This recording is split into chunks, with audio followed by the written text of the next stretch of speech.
Private స్కూళ్ళని Revanth Reddy గారు private స్కూళ్ళ దోపిడీని అరికట్టండి.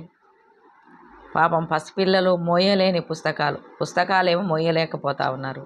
ఫీజులను చూస్తేనేమో తల్లిదండ్రులు భయపడతా ఉన్నారు.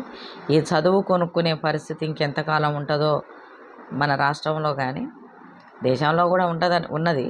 కానీ రాష్ట్రంలో కొంచెమైనా సపరేట్ అయింది కదా, కొద్దిగా మార్పులు చేర్పులు చేస్తే బాగుంటుంది. ఈ ఎక్కువ ఫీజులు ప్రైవేటు స్కూళ్ళల్లో కానీ కాలేజీలలో వసూలు చేస్తూ ఉన్నారు. దీన్ని కట్టడి చేయాలి.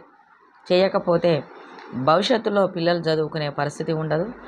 తల్లిదండ్రులు కూడా పిల్లలను చదివేయాలంటే కూడా అది కత్తి మీద సాములా ఉంటుంది. కాబట్టి ప్రభుత్వాలు ఆలోచించాలి. ప్రైవేటు స్కూళ్ళ కాలేజీల యాజమాన్యం కూడా ఆలోచించాలి. ఎందుకంటే అది బిజినెస్ కాదు, 10 మందికి జీవితం చూపించే ఒక మంచి బాట.